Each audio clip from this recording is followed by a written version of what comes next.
This is the Ace Founder Podcast. Welcome to the show, Jovan. It's an absolute pleasure having you on today.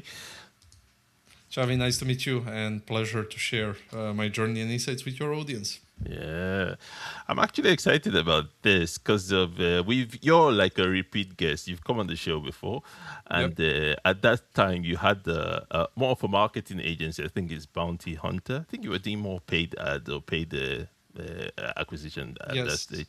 Exactly. And now you sold that company and you've got a new one now, which is N8N Labs, Automation Labs, which is what we're going to be talking about today. Yep. But before we do that, though, as is tradition on the show, I like to leave it up to my guests to introduce themselves. Could you tell us a little bit more about you and about the work you do? Yeah, for sure. Pleasure to be here. I can classify myself as an agency builder. As you mentioned at the beginning, I founded Bounty Hunter, then sold that agency, and now co-founded N8N Lab, AI automation agency. But before Bounty Hunter, I founded a travel agency or boutique travel portal called Domino Villas. So what I did, this is back somewhere 2016, 2017. I get in touch with property managers in Greece, Spain, and what I did, I noticed that people are searching on the private villa close to the beaches, private villa with the pools, etc., etc. So I bring up the portal specifically for that, where I showcase the private villas with the pools close to the beaches and so on, and I just present that offer. And actually I hit very good in terms of the Google search, etc., etc. So I started getting the inquiries, and I was like with the Domino Villas like a medium for people and the travel agency who will sell that packaging arrangement and so on.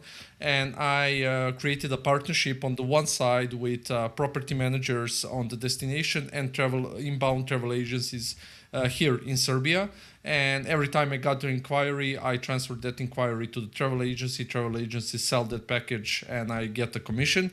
And aside of this, I build a social media. I build a great audience of the more than 5 or 10,000 people on the email list and so on. And I get repeated customers. And actually, I sold that assets to one tour operator after 1 year of operations. And after Domino Villas, I founded Bounty Hunter, which is the digital marketing agency specifically for B2B SaaS. And I sold Bounty Hunter, and right now I am co-founding my third agency, N8N Labs, for the N8N automation. So that's pretty much it.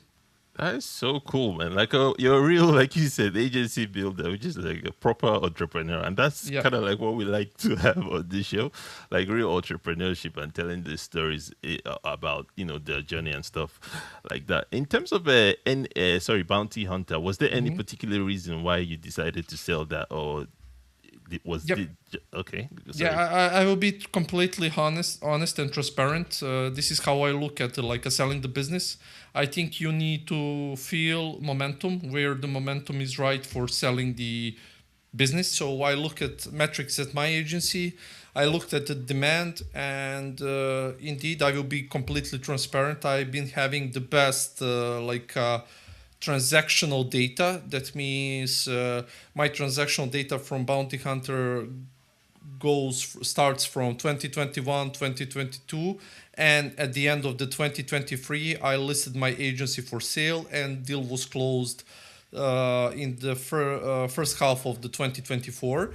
And actually, I had the best quarter ever in 2023. I stabilized the offering, the team, the lead inflow, and as well the current clients and retainers. That means I had retainers for 3 months plus. All our clients wasn't a commitment on the 3 months, 6 months, 8 months, 1 year.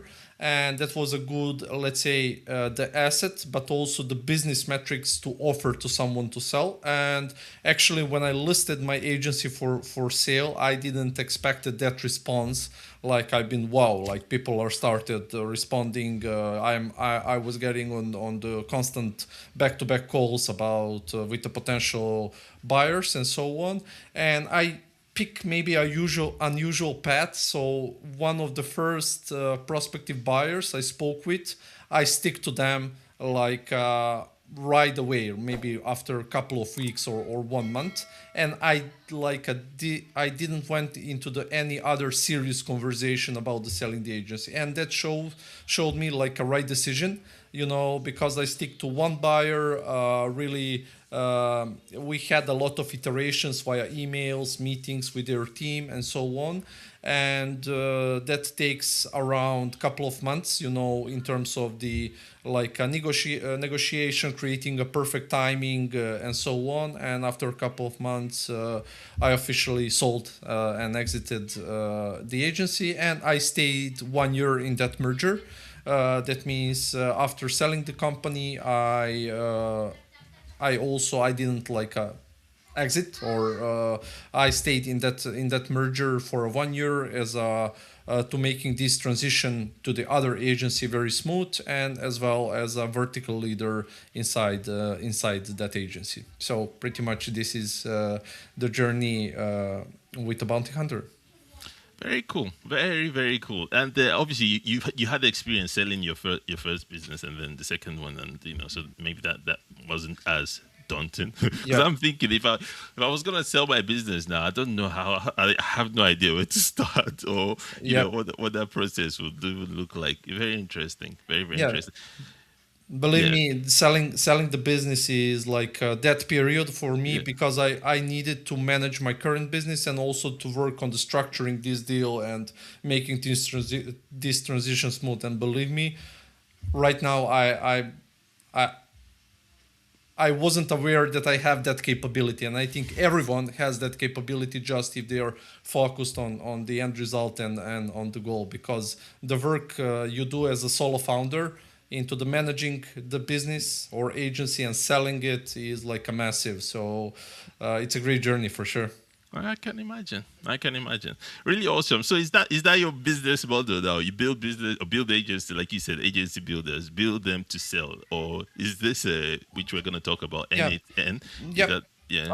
I will be transparent. I think like the selling the agency is the common practice, because there is a different types of the buyers. That Mm, means there is the strategic buyers who are acquiring other agencies to merge with the current agency, expand their mm, capability, team expertise, client portfolio, and so on.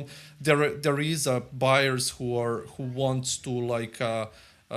Start the agency, and they want like a turnkey. That means already predefined processes, business model, and so on. So there is a lot of potential, and still I think right now, with when AI kicked in, AI agency model is very lucrative business model, especially if you are an AI native agency. That means when you are an AI native agency, you are not billing for hours. You are not like building ad designs or creatives and then transfer to the clients. You are not managing the PPC campaigns or SEO campaigns. When you are the AI native agency or AI automation implementation agency, you are actually building the systems that compound for a client. That means when client buys something from you, a client knows, of course, if you're good at your job like we are, client knows that client buys actually the system and the asset from you, not like one-off work, which is totally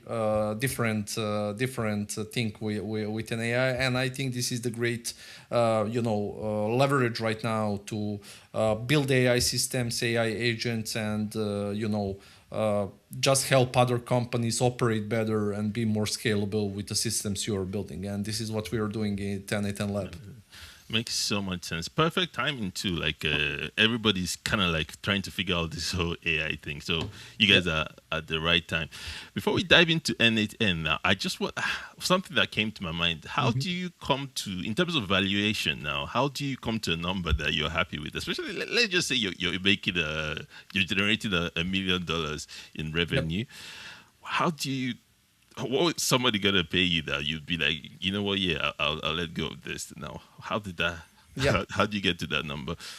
Yeah, yeah, this is very, very interesting question. So here is how I'm looking at this. Like when someone wants to acquire the agency, buyers don't look just for the revenue numbers or the client Mm, portfolio.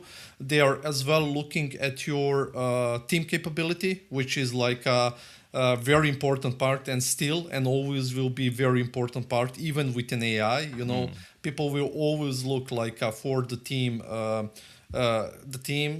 how the team operates, and so on. And I think the building right now, AI operators, team of the AI operators will be very lucrative asset for the other businesses who wants to actually buy that team and implement within their business. Why? Because mm, they don't need to train the team, they don't need to spend time on the onboarding, coaching them, etc., etc. mm, On the opposite side of things, they will get the team who is very capable under the orchestrating AI and operating with an AI automation. And this is what I'm trying to do with an N8N Lab, is actually to build very stable and very professional and very capable team who can deliver the and orchestrate AI native solutions. So the second, like us,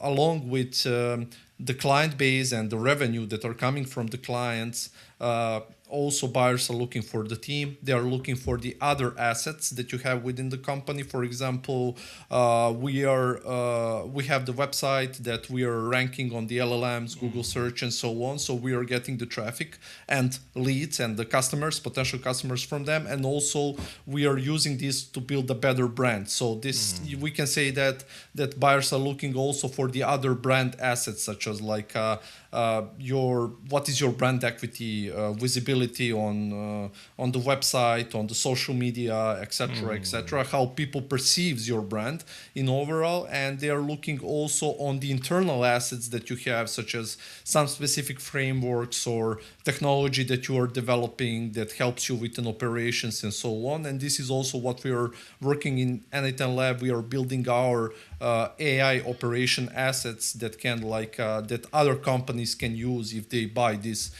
from us. So pretty much there is a lot of components, and all of these components actually influence your agency valuation. That means not just the revenue. Let's say you are doing the 1 million in revenue for the last 6 months. Okay, that means you have a stable 1 million in revenue. You have pretty much low churn risk. These are the great metrics and essential metrics, because this is the indicator that your agency is running performing well. But as well, they are looking on these other things in order to make this business model sustainable, because they know this everything that happens inside the agency makes this revenue sustainable and the profitability metrics sustainable. And the valuation, I believe, for the AI native agencies, will be like for the software, not the same but similar. That means the valuation of the agency will increase. If previously was one on one on one, one on two, or one on three, you can have the valuation on 4 or 5. It really depends on your business models. That means if you're doing 1 million in revenue, definitely you can evaluate your agency more than a 2 millions or even 3 millions. Really depends on how your internal systems and predictability metrics works for you. very, very interesting. Very interesting. That's a whole different thing right there. So yeah, thank you so much for shedding light on that. It's like it feels good talking to someone that is actually, sold the business than somebody giving you theory. So very, very interesting. Yeah. And that brings us to N8N, which is your new venture now. Yeah, Yep. you've touched a little bit about it. Like, but Yep. could you give us like an overview of what this new agency is about and what you guys do? Yep. So when because I let's say I sold my previous agency, I don't want to go into the some specific details under the NDA and other things, but I was looking at okay what is new on the market, what is right now lucrative services, and as well I have the team. My very good friend is my co-founder, Okay. so we sit down together. He showed me he always worked on the automations. Okay, he was constantly doing like the automations within the current company he is working for, and he just showed me like what he is doing right now with an N8N primarily, and we just said okay, let's get started with an N8N agency. Okay, because there is not just a lot of potential, we're really good at what we are building, and what we did, we actually tested for ourselves. So before we launched the N8N, we built the AI automations for our internal purposes, different types of the automations, and of course we already have some smaller clients, smaller projects we worked on, and once we saw okay, this really works for us and really works for this clients, okay, let's just do a launch. And what we did, we really worked hard on our GTM motion. That means on our websites, on the content distribution, etc., etc. And we just started we prepared the launch. That means launch a website, launch the YouTube, the LinkedIn post, etc., etc. And of course, we get into the our connections, people in our network, announcing them that we are doing the AI automations, and this is how everything started. So pretty much, and we are pretty, let's say, new business. Sorry, that means we right now at this moment we operate less than a year. So yeah. Nice. And how big is the team now? Is it just you and your co-founder at this No, stage? yeah, Okay. we initially started, let's say, me, my co-founder, four of us, okay, and right now we expanded our team. Maybe there is eight or nine of us Okay. currently in N8N Lab, and we really the thing is what I noticed is that you with the proper system and the proper operational infrastructure, you can really deliver the great work with a proportional headcount. That means you don't need right now for when you want to launch some marketing strategy, you need a creative person, you need a performance marketer, you need account coordinator. Right now, you can do a really great job for a client with let's say with a smaller amount of the people, of course, if you have the proper internal operation set and everything do properly on that side. So we are really small, lean team, but very lean team. But we, on the daily basis, we really deliver a lot of work for our clients. I can imagine. And that's one of the things AI is doing these days. You could do a whole lot more with a smaller team. So I'm guessing, and you guys are into this AI. And then, I'm always curious, how did the name come about? N8N Labs. Yeah, Yeah. yeah. The thing is that what we found that we are very good at the N8N as a platform, okay, Okay. and we just wanted okay, let's build a agency specialized into the N8N, and we just came to the name N8N Lab. Like a lab is a synonym for everything, like what is happening, like inside, or like we're really laboratory for the different. Business use cases, different types of the AI automations and agentic systems. And the thing is that in the last couple of months, we really expanded from the N8N to the other agentic systems and other technologies. So we don't specifically work just on the N8N as a platform. We implement and deploy Hermes agents, OpenClaw agents. We are using the Cloud Code and doing the Cloud Code implementation. We build the rack systems. We are doing the MCP connections with other software vendors for the companies like operate better and more streamlined through the MCP connections. So we integrate the databases. We create also AI infrastructures for companies that like don't have any AI fundamental in the place. So we really build this from scratch. We also do a lot of consultations, strategic pivots with the client. So we really expanded in that field. That is awesome. And for any of our viewers that don't know what N8N is, could you give us like I know it is probably going to get very technical, but could you simplify it for us? What is the N8N platform? Yeah, for sure, for sure. We really like the N8N, and I think the N8N is one of the best automation workflow automation platforms out there. So N8N is the workflow automation and AI orchestration platform, okay, where you can build not just the linear automation, but you can build the automations that connects with your database, that you can build the various AI agents that do different types of work. And as well, you can have the custom nodes. So that means you can write the JS code and a little bit of Python code inside them if you need to custom something. So in short, N8N is the AI automation platform built out of the different nodes where you can connect your tool stack, your databases, and implement AI agents so everything can work together. What does it mean? That means, for example, you have something in your database, then you can implement AI agents pulling this data from your database. Then you use some software, for example, some software for project management or email outreach. So AI agent can grab data from the database and pull that in that software, then can transfer to the other agents who will use that information. Then you can transfer this to the other database, and you can combine all of this together and create a really powerful AI automation workflow that can not just save your time, but do job way better than you can do or your team can do. So pretty much this is what N8N is. Really cool. And what kind of clients do you guys work with? I assume it's businesses that use the N8N platform, and then you guys help them. This is very difficult question because everyone is telling you you need to be very specific who you work with, very specific niche. The thing is that AI automation or N8N or everything the field we operate is very vertical.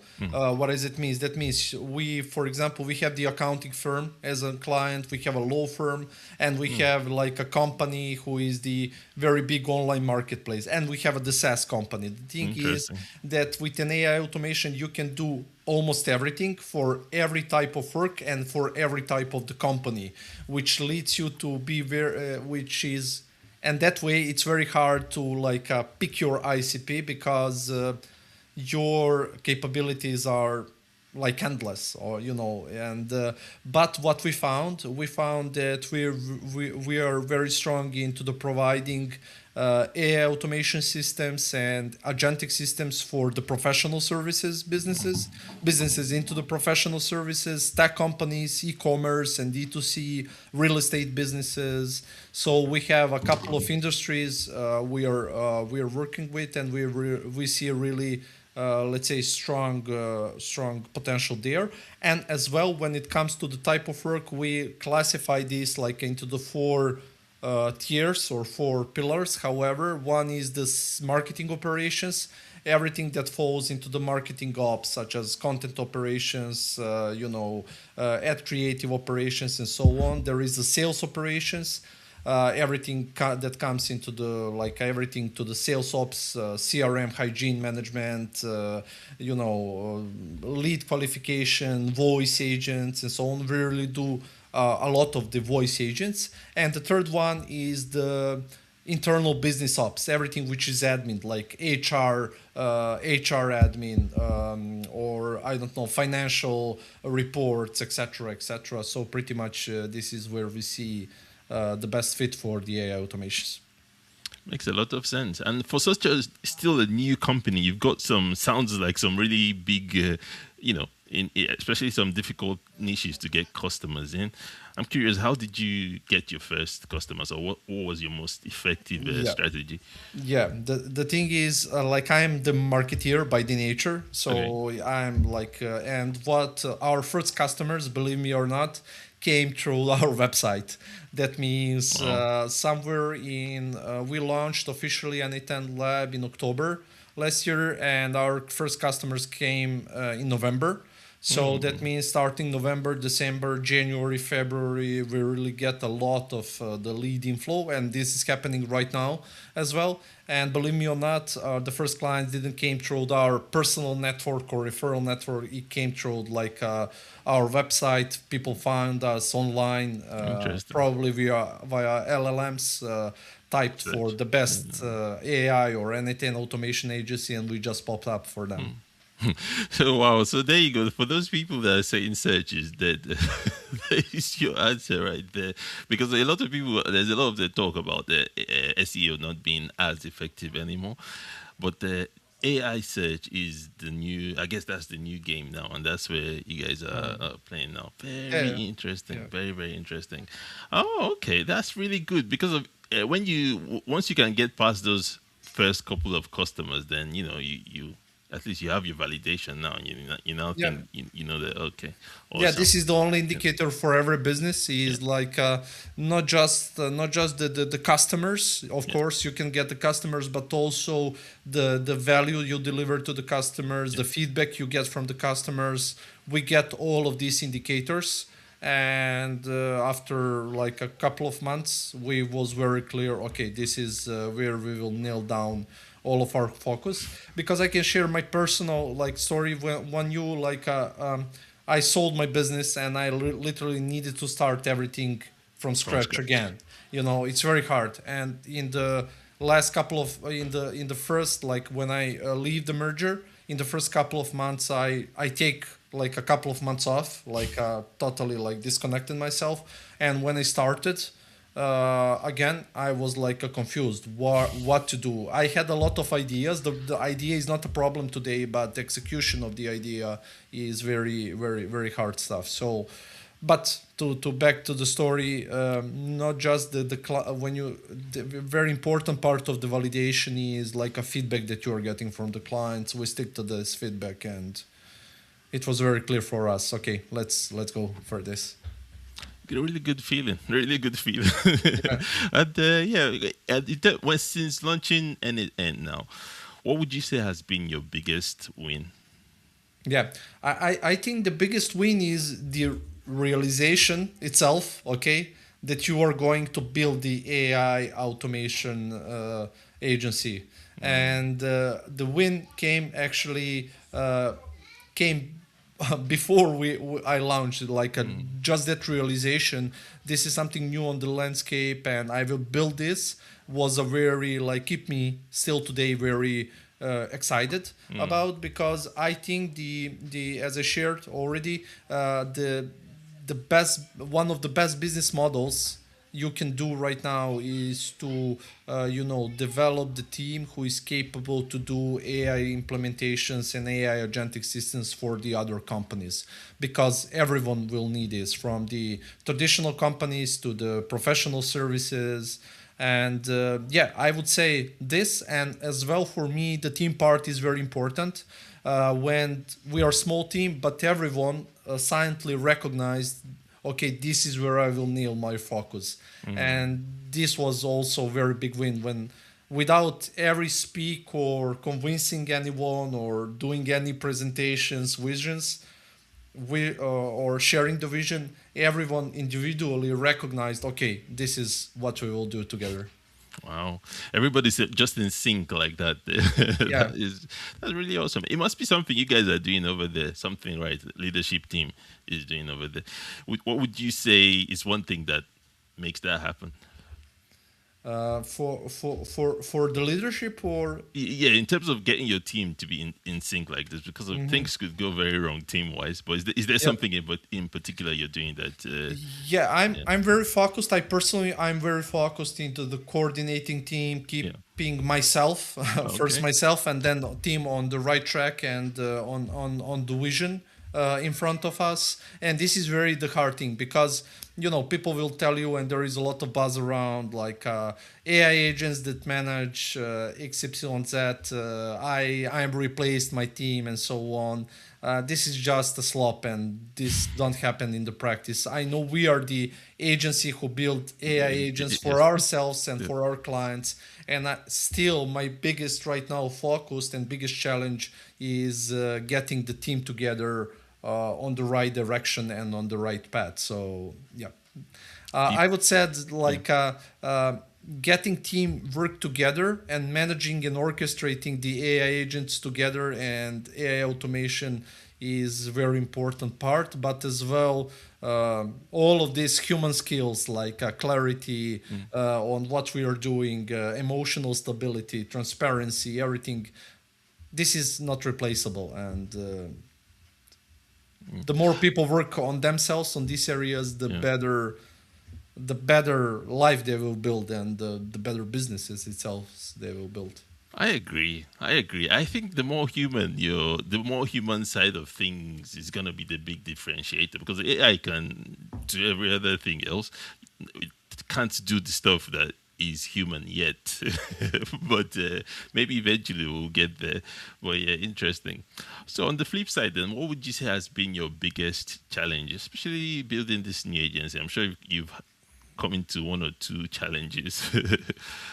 Yes. The biggest challenge right now. I will be very maybe no one, maybe someone will not like my thoughts, but the biggest challenge is keeping the people in the loop of the technology, because there is a lot of buzz around, there are a lot of slop around. What does it mean? That means people can't recognize for which process or for which business purpose they need technology. For example, people still, they come to us and said we want, for example, cloud code agents, and we need to take a pushback for their good that the cloud code agent is not the best for the specific use case they want about, because they hear cloud code replacing, etc., etc. Also, there is a flip side of things. People coming for us for the N8N automation, and we need to explain them, okay, that this is not the best use case for the N8N automations. Let's implement the Hermes agent or whatever. So that means this is the biggest challenge, is like a battling this slop that is happening around on like replace, there is for example, Claude launching feature every week, something's new every week, and this is great for them, I think, and great job, obviously, but then the Hermes pop up, then OpenCloud pop up, then something else pop up, and people are just confused what is all about. And still, the biggest part is like doing the consolidation and alignment. Okay, what people and companies actually need for their specific use case, and I think this is still essential and important part of the business operation, understanding your client need. And sometimes when client approach you with the need, you need really to classify and qualify that need and see if what they need actually needs to be revamped, or if that needs to be reframed to what they actually need. So you really need to go very, very deep and be very, very detailed into when you are doing the assessment, when you are doing qualification with the client, because it's important. And we did this, we feel this like getting into the project very fast, like executing the project very fast without a proper scoping and proper assessment. And we just failed a couple of projects, which is totally normal, and people are not talking about this. So we really learned on our mistakes, in the process. Very interesting. And now I'm curious, when you build the automations for clients, do you manage it as well, or is it a one-time project basis? How does that work for Yeah, you?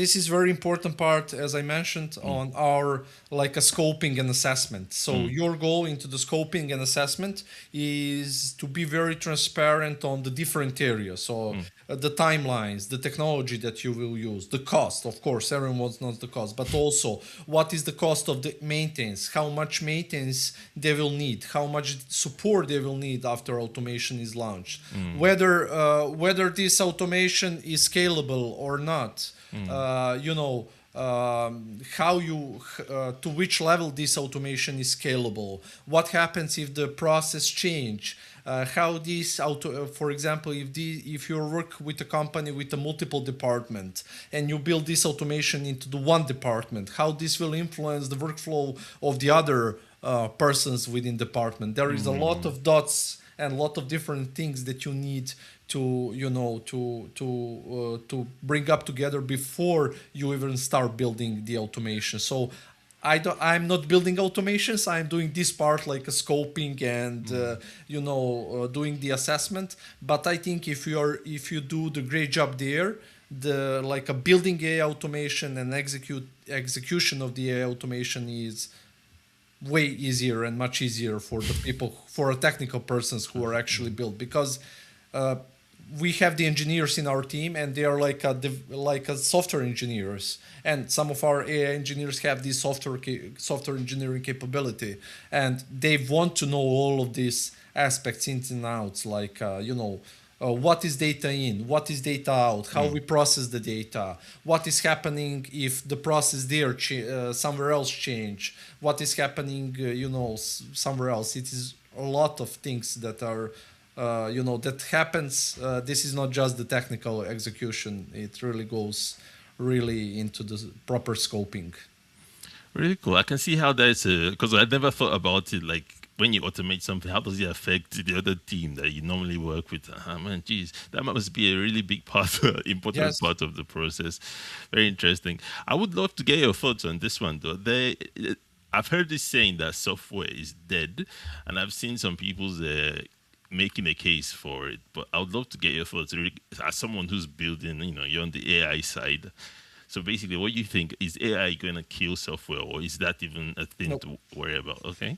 No, because the AI is the software, and the software is very important component. What AI will give to the software is like the way how we will use the software will change. What does it mean? That means, for example, let's imagine I'm using email automation software. Okay, if this email automation software has the MCP capability to connect with my Claude or inside my Slack or whatever, okay, I don't need necessarily to go into the software dashboard and then click there to set up some campaign. I can literally chat, okay, with chat and just like a prompting the software, okay. So that means the AI will be very important layer between us human who is managing the strategy and everything, okay, and what we execute in the software. I want to say that we will be much more productive in using the softwares, and our utilization of the software that way will be like if we right now utilize, I don't know, I'm using 20 tools on the daily basis. Why? Because I'm like connected everything with an MCP and I'm just doing the orchestration, and the software will be a very important part there. The thing is, what AI I think will replace is maybe some smaller software or softwares who don't have this capability to be managed through the AI. So they will be just commodity, not necessity. Because, for example, HubSpot, Salesforce, I don't believe they will be replaceable. They will be people will just be more capable using it, and they will be like just more productive using the software. ClickUp, for example, project management software. I think building something with an AI and vibe code something like a ClickUp is simply not possible. Very interesting point of view, and thanks for clarifying that, because I was having this heated argument with somebody recently, and obviously they were like, software. I'm like, man, AI is software though, but I never considered it from your point of view. So basically, people are going to use AI to use software basically Yes. instead of okay. This is the people who don't use the software and never build the software talk that stuff like AI will replace. Why? If you ask all of these people how you currently using the software, they will tell you, oh, I'm logging into the software and clicking around to see some dashboard. Instead, you can use the MCP or implement AI agent inside the software and just like ask for the information. For example, we have the reporting tools. Okay, we use, for example, Databox for internal reporting, and we use our Databox MCP, okay, and we just ask what is the trends, what is our traffic, what is the thing, and we don't necessarily need to go into, and even not just like AI, not just giving us this information, they're explaining us what happens behind that information. That means you don't need to go see some trend or chart and then you need to think about and understand what you see on the visualized data. AI can present you this and explain you this for you. So this is the Very ultimate interesting. advantage. Very, very interesting. And that's such a good point, like simplifying the whole process. Okay, I guess SaaS companies have nothing to worry about for Claude and the rest of them, but interesting. This is just like do you imagine that like you can build something that the whole team of engineers building for years and you can build this in a couple of months? No. That's true. That's true, especially with the database and all that stuff, like the deeper end of stuff. That is true. Yes, and because when you are running the software, if you have like a more than 1,000 user base, you have some data, some workflow, something which is built around specific use case, and this is not replaceable that easy. So true. Awesome stuff. Thanks for that. It's always good to get the expert's point of view on that. So that's very, very helpful. And as you guys build the N8N now, I'm always curious, what can customers expect from it, and what does the future look like 5 years from now? Yeah, if you don't sell it. Definitely. So the future, what is our vision is like we already built the specific types of agents for our internal GTM motion.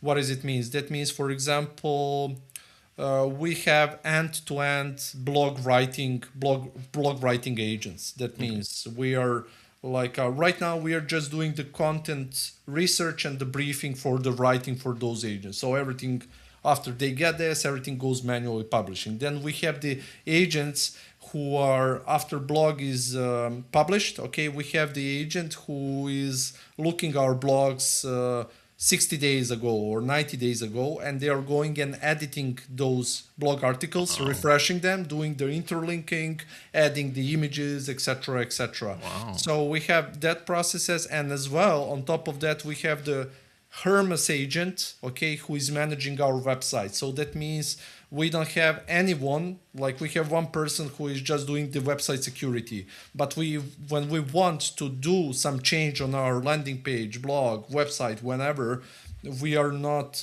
typing the line of code. We are just prompting the agents and they are doing the stuff. And the thing is, their context window is very big. What does it mean? They are not hallucinating.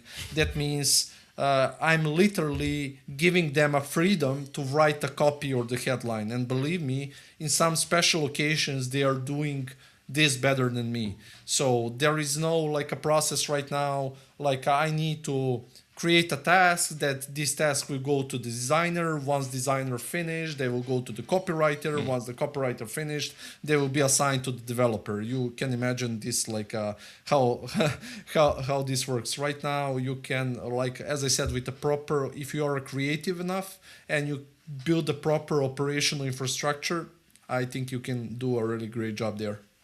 That is crazy, because that's similar to. I've been thinking of automating my own. Maybe we'll do anyway. We'll talk some more later. Because I've been thinking of automating my systems. Because what we do is extract knowledge, turn into content, post on. But I've never been confident enough to leave it to AI to do the writing, because it's always does its own thing. I always have to check. To make sure about that. But that's very interesting. Do you are you happy to leave your AI and your agents to do, or do you have to cross check what they do as well? Have you got to that stage with what you're building? Yeah, you always check this, but don't like on the daily basis. The thing is, as I said, very important part is how you build your infrastructure, and with infrastructure is not just like the prompts and the briefs and like, but how they operate and where they grab the information, how the data is structured, how they use the information they have. But I will ask you one question. For example, a lot of people are right now scared about AI writing the content. Okay, so the Google right now is not everything is dependent on the Google. Okay, am I right? So that means you have the ChatGPT, you have the LLMs. Yeah. Do you think the LLMs will better understand when you write something or when the other LLM writes something? What they will understand better? When I write something, I would think. Yes, when you write something when you write something. Yeah. I don't think this is true, because the when LLM writes something, they write this in the LLM way. And when LLM they read the LLM content. I think they're like a buddies. Do you get me? But the thing is, they will never communicate like you and me right now. Do you get me? Yeah. So this is my hypothesis, and I don't say that all the content should be LLM produced, but I think the LLM with the right inputs, with the right structure, can produce very good content if you give them like a very unique ideas, very unique insights, because they will just structure this better. And this is what we are doing. It is not generic stuff, but we are really trying to give the very unique insights, very, very good structured data in order for LLM to grasp that knowledge and, put this out. Makes sense. It makes sense. Yeah, that's something I've noticed when working with all this LLM. The data you give it is very important. If not, it's just going to do its own thing. I just right, okay. Yeah, and not just not just the data, but how you structure this data and how you cross-reference the data. What does it mean? You can tell look at my data and then compare with this, and this, and then listen for this, and then you will get the best. And you are usually not getting this with the prompts. This is why the RAG is important. The better you RAG systems you build, the better data and the better context and the context windows you will have. A lot of education still needs to go on with this, with using this AI thing, I think, anyway, because of stuff that you're talking about, I would never have considered, but very interesting, very, very interesting. Yeah, it requires a lot of involvement there, and this is I will repeat, when you said the biggest challenge right now is the noise and the buzz from the people who are not who never built anything, never used anything, just sharing around. Yeah, I know exactly what you mean. That's kind of related to our second to last question, I guess. I always like to talk LinkedIn. LinkedIn, I think, is going to be more important going forward anyway in the B2B space. But I'm curious, how do you use it, and what has been your most effective strategy? Yep, I would say, everyone's saying we don't have a particular strategy. We have the particular strategy on the LinkedIn. I think the LinkedIn is very important network, as you said, when you are a strong B2B, when you are very into the B2B. And I think the more right now with an AI, a lot of creators showed up. For example, I see on myself. I always been on the LinkedIn, but my, let's say, frequency of the network, what does it mean? Posting on the LinkedIn, iterating with other people on the LinkedIn, being on the DMs, drastically increased in the 1 year because of the AI. But I'm not producing. I produce content with an AI, but I'm not putting out the AI produced content. What does it mean? That means when I go for the LinkedIn content ideas, okay, I grab my talks, I grab my ideas that I have in my head, I grab my internal process, everything that I have, and I iterate on this with an AI. And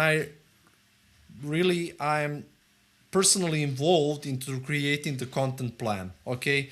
And I think the LinkedIn in overall is very important network. What I'm worried about is attention span, like everything that happens on every network, because attention span, because I see on my post, like I am posting the video where I explain how we build a website with an OpenClaw agents, and I'm giving the complete walkthrough with my engineer and everything. And I am getting like a very small visibility there. When I post something that is like attractive or whatever and not that valuable, I had the way more engagement, impressions, and so on. So, but I think my tip is if everyone consider like a B2B, getting on the train on the LinkedIn, like it's still good time. It's everything. Every network, I think, not just LinkedIn, YouTube, I don't know, email, and so on. This is like the network, and if you do this properly, if you are unique, if you create the content for the people pain points and what they are taking care about, it is not just the type of the network. It is like more about like your approach there. Couldn't agree more. I agree. You make a very good point there in terms of what is getting more engagement. You're spot on. It's gonna be stuff like you in the beach or you staring, climbing a tree or something like that. Those kind of things will get more engagement. But me, I like to like stay focused on, basically using like some kind of a nurturing pre-selling tool instead of getting distracted with the engagement side of things. But I think that's a very, very good point regarding LinkedIn. But awesome. The thing is, I think everything in life requires consistency. Like you cannot go, like if you want to be somewhere, even like a business requires consistency. Posting on LinkedIn, getting your physical shape requires consistency. So like it is more about you, not about the network and what's happening about around you. So true. Jovan, this has been an awesome chat. I've totally enjoyed it, and we've come to the end of it. I could chat to you for hours, man, because of chatting about AI is something I'm geeking out on it right now. But yeah, if any of our viewers watching this, there's one thing that you'd like them to take away from this episode. What is that? What would you say to them? Yeah, I would say like more develop your human capabilities. Work on yourself. And don't like be consistent. Just be present, be consistent.